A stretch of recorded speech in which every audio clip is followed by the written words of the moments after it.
Film शुरू होती है। और दोस्तों, आज आप इस कहानी से सीखोगे कि विश्वास करना कितना जरूरी होता है। तो दोस्तों, ये प्यारा सा शहर पॉल्टीज है, एकदम जादुई शहर, खुशियों से भरा हुआ। लेकिन फिर एक बहुत बड़ा युद्ध हुआ और तब से बॉल्टीज के लोगों ने विश्वास करना बंद कर दिया। ऐसा करने से कुछ भी मुमकिन लगना या जादुई लगना भी बंद हो गया और बादल घिर आए।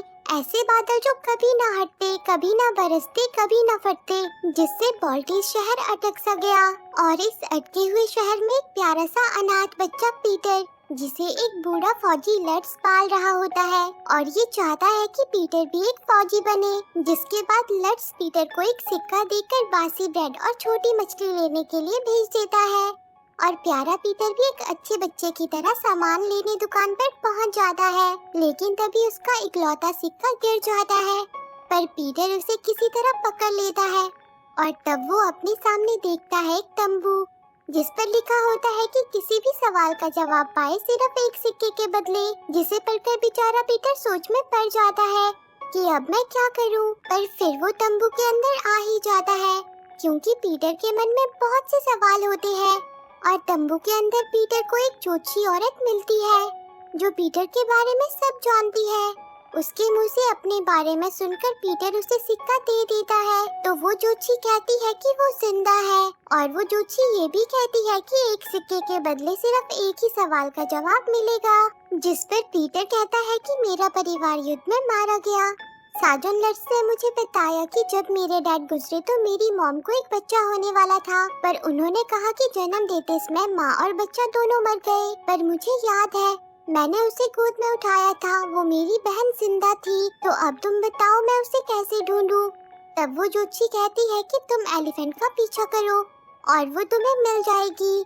जिसे सुनकर पीटर परेशान हो जाता है, क्योंकि इस पूरे शहर में कोई भी एलिफेंट नहीं है। उसे लगता है कि उस जोशी ने उसे बेवकूफ बना दिया है।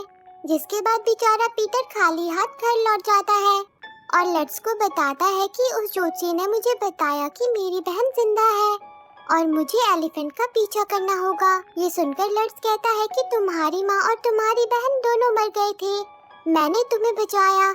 चलो ऊपर वाला गराज खोलो, जहाँ पीटर को एक स्टोरी बुक मिलती है। तो लट्स पीटर को बताता है कि मेरे साथ का एक फौजी रोमन डिशमैट रात में इस किताब को पढ़ता था, जिससे उसे अपनी माँ की याद आती थी और वो अच्छे से ट्रेनिंग नहीं कर पाता था।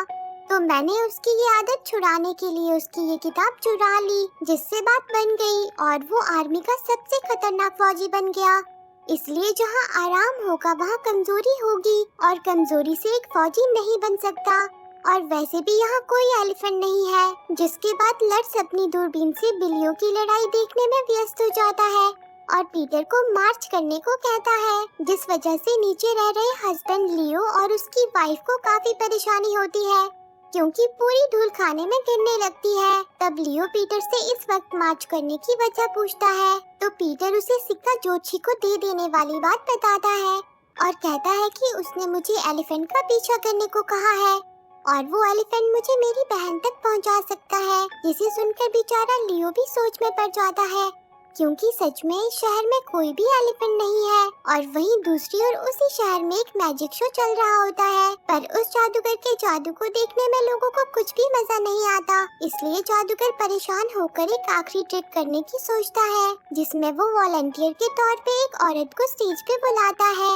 और वो जादूगर चाहता है कि बॉल्टीज शहर फिर से पहले जैसा बन जाए, इसलिए वो एक शक्तिशाली मंत्र को पढ़ता है, जिसे देखकर सब चौंक जाते हैं। और अचानक से एक एलिफेंट आकर औरत की टांगों पर गिरती है और वहाँ बेचारा पीटर सपने में अपनी प्यारी सी बहन को देखता है। और सुबह होते ही वो फिर से तंबू के पास पहुँच जाता है, पर अब वो तंबू वहाँ नहीं होता।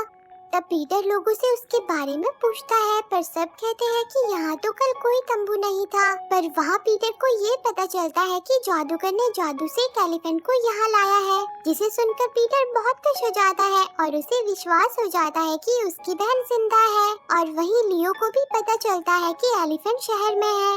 ये जानकर लियो पीटर के लिए बहुत खुश होता है। तब पीटर कहता है कि वो एलिफेंट कैद में है, मुझे किसी तरह उसे वहाँ से छुड़ाना होगा। ये सुनकर लियो भी पीटर की मदद करने की बात करता है और पीटर भाग के लट्स को भी एलिफेंट के आने की बात बताता है। पर लट्स अभी भी पीटर की बातों को बेतुका मानता है। तो पीटर कहता है कि मेरी बहन जिंदा है और मैं उसे ढूंढूंगा। फिर पीटर वहाँ से चला जाता है और वहाँ उस जादूगर को जेल में बंद कर देते हैं क्योंकि उसने उस औरत की टांगों को एलिफेंट गिराकर तोड़ दिया था। पर जादूगर कहता है कि मैंने ये सब जानकर नहीं किया, मैं तो कुछ और करना चाहता था। पर वो औरत उसकी बातों पर विश्वास नहीं करती और वहीं अब लियो शहर की काउंटेस के पास पहुंचकर एलिफेंट के बारे में पूछता है कि उसे कहाँ रखा गया है क्योंकि लियो भी यही काम करता है। तब काउंटेस उससे कहती है कि मेरे लिए शहर की सुरक्षा जरूरी है, इसलिए क्या पता हमें उस एलिफेंट से छुटकारा पाना पड़े। ये सुनकर लियो काफी परेशान हो जाता है, पर तभी उसे राजा की तस्वीर नजर आती है और उसे एक आइडिया आता है। लियो जानता है कि राजा को मनोरंजन बहुत पसंद है, इसलिए वो राजा को लेटर में एलिफेंट वाली बात लिखकर भेजता है, जिसे पढ़कर राजा बॉल्टीज आकर एलिफेंट देखने के लिए निकल पड़ते हैं और बिना किसी देरी से शहर पहुंच जाते हैं, जहां प्यारा पीटर भी महल में घुसने की कोशिश करता है। तब लियो उसे अपने साथ महल के अंदर ले आता है। वहाँ बहुत सारे लोग राजा और एलिफेंट को देखने के लिए आए होते हैं और फिर खूबसूरत एलिफेंट को सबके सामने लाया जाता है, जिस पर रंगों से उन लोगों ने कलाकारी कर दी थी।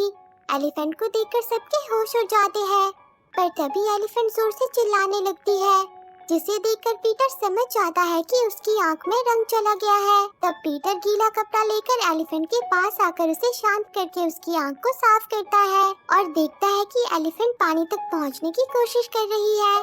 तो पीटर उसकी मदद करता है। फिर एलिफेंट खुद पर से पानी की मदद से सारे रंग को साफ कर देती है और पीटर की बहादुरी देखकर सब उसके लिए तालियां बजाते हैं और काउंटेस पीटर को महल में रहकर एलिफेंट का ख्याल रखने को कहती है, जिस पर पीटर उन्हें बताता है कि ये एलिफेंट मुझे मेरी बहन तक पहुंचाएगी।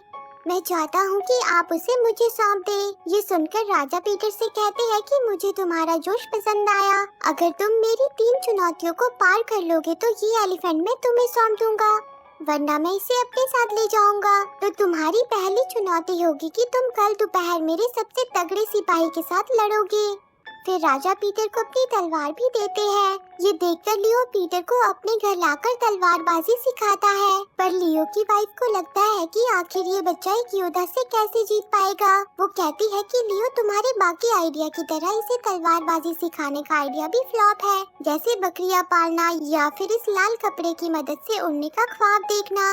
तब लियो अपनी वाइफ से कहता है कि पीटर एक अच्छा बच्चा है, पर उसे इस दुनिया में प्यार करने वाला कोई नहीं है और हम दोनों भी बिल्कुल अकेले हैं। पर लियो की वाइफ को विश्वास ही नहीं होता कि भगवान कभी उन्हें कोई बच्चा देंगे और अब एक अनाथ आश्रम में एक प्यारी सी बच्ची अडाल को दिखाया जाता है, जो नींद से जगते सिस्टर के पास आ जाती है और उसे बताती है कि मैंने नींद में एक एलिफेंट को देखा, मुझे लगा जैसे वो मुझे कहीं ले जाने आई है। ये सुन के सिस्टर कहती है कि तुम्हें यही होना चाहिए, यहाँ तुम इस दुनिया से सुरक्षित हो। ये दुनिया जालिम है, मैं तुम्हें वहाँ से यहाँ अपने पास ले आई और तुम्हें तुम्हारी माँ का नाम दिया अडाल, जो अभी जन्नत में है तुम्हारे भाई के साथ। और वहीं बेचारी एलिफेंट को भी सपना आता है कि वो अपने परिवार के साथ बहुत खुश है, लेकिन फिर अचानक से वो उन सबसे दूर हो जाती है, जिससे वो तड़प उठती है क्योंकि ये जगह उसके लिए नहीं है। और फिर वो घड़ी आ जाती है जब पीटर उस योद्धा से लड़ेगा। इस बात की खबर जादूगर को भी मिलती है। बहुत से लोग पीटर और योद्धा की लड़ाई देखने आए होते हैं, जहां योद्धा डिशमेट को देखकर पीटर के होश हो जाते हैं और पीटर वहां से भागने लगता है, जिसके पीछे डिशमेट भी भागता है। और तभी पीटर को वो किताब याद आती है जो लट्स ने डिशमेट की चुराई थी, इसलिए पीटर उस किताब को लेने के लिए भागता है, जहाँ वो रास्ते में तलवार के बदले एक बड़ी सी मछली लेता है और उस मछली को बिल्लियों को दे देता है। बिल्लियों की आवाज सुन के लट्स का ध्यान उन पर चला जाता है और पीटर चुपके से डिशमेट की किताब निकाल लेता है और उसे लेकर डिशमेट के सामने पहुंच जाता है, जहां डिशमेट किताब को देखकर शांत होकर अपनी माँ की यादों में डूब जाता है और वो पीटर के सामने सर झुकाता है, जिसे देखकर सब पीटर के लिए बहुत खुश होते हैं। यहाँ तक कि लट्स भी अपनी दूरबीन से ये देखकर चौंक जाता है। जिसके बाद राजा पीटर को उसकी दूसरी चुनौती देते हैं, जिसमें वो कहते हैं कि तुम्हें उड़ना होगा ये सुनकर सब चौंक जाते हैं। तब बेचारा पीटर एलिफेंट के पास आकर उससे कहता है कि मैं उड़ना सीखूंगा और तुम्हें यहाँ से ले जाऊंगा। और अब एलिफेंट को भी पीटर से उम्मीद जगने लगती है और उसे पीटर का चेहरा देखकर दोस्ती महसूस होती है और उसी उम्मीद के बुलबुले लोगों में भी दिखने लगते हैं। और वहाँ अनाथ आश्रम में अडेल को भी पता चल जाता है कि शहर में एक एलिफेंट है। वो जल्दी से ये बात सिस्टर को बताती है। अडेल कहती है कि हमें वहाँ जाना होगा।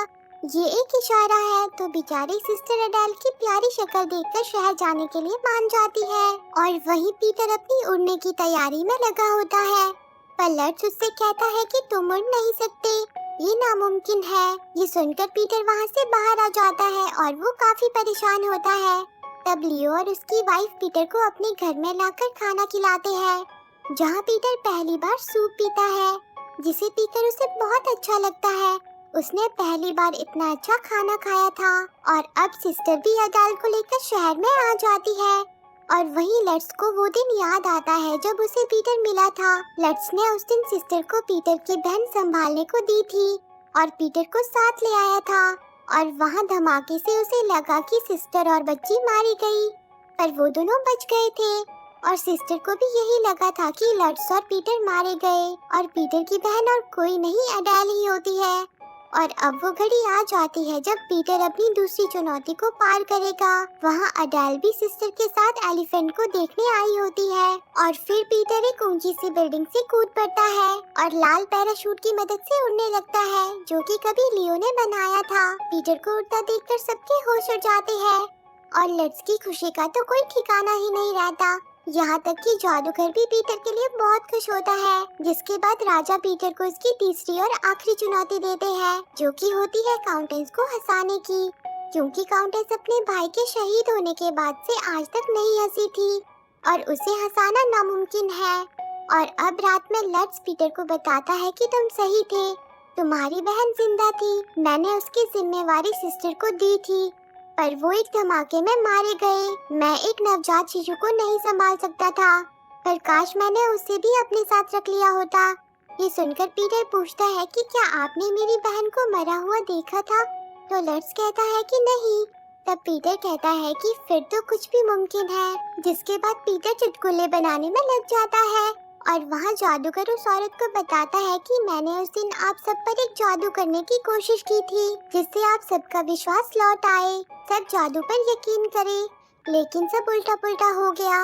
और वहाँ पीटर एलिफेंट के साथ खूब गप्पे लड़ाता है और फिर वो दोनों ही सो जाते हैं, जहाँ पीटर सपने में देखता है कि उस एलिफेंट का भी एक परिवार है जिससे वो जुदा हो गई है।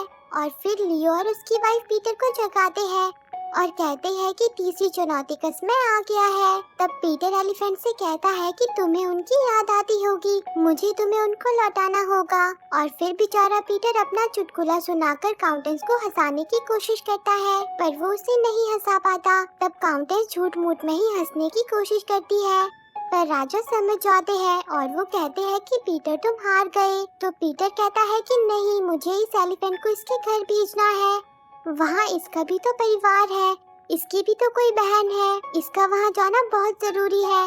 लेकिन तब भी राजा एलिफेंट को पकड़ने का आदेश देते हैं, पर तभी अचानक से सब थम जाता है और एक बार फिर से ज्योतिषी सामने आती है और वो काउंटेंस को हंसाने का जुगाड़ लगाकर वहाँ से चली जाती है और उसका लगाया हुआ जुगाड़ काम कर जाता है। राजा को ऐसी हालत में देखकर काउंटेंस हंस पड़ती है, यहाँ तक कि राजा खुद भी अपनी हंसी को रोक नहीं पाते। और फिर राजा एलिफेंट पीटर को दे देते हैं। फिर काउंटेंस पूछती है कि पर हम इसे घर कैसे पहुँचाएंगे?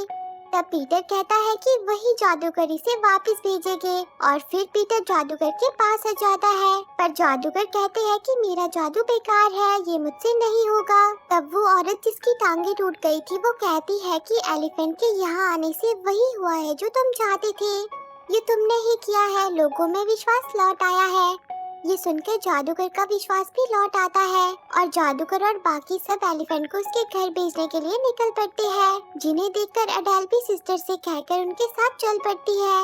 और आज लट्स भी अपने घर से बाहर निकल के पीटर का साथ देने पहुंच जाता है, जिसके बाद पीटर अपनी दोस्त एलिफेंट को गले से लगाकर कहता है कि मुझे विश्वास है कि जादूगर इसे वापस घर भेज सकते हैं। तब जादूगर अपने जादुई मंत्र से सच में एलिफेंट को वापस उसके घर भेज देते हैं, जिसे देखकर सब बहुत खुश हो जाते हैं।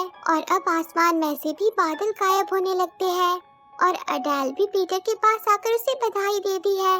और तभी सिस्टर और लट्स भी एक दूसरे के सामने आ जाते हैं। एक दूसरे को जिंदा देखकर उन्हें तो विश्वास ही नहीं होता।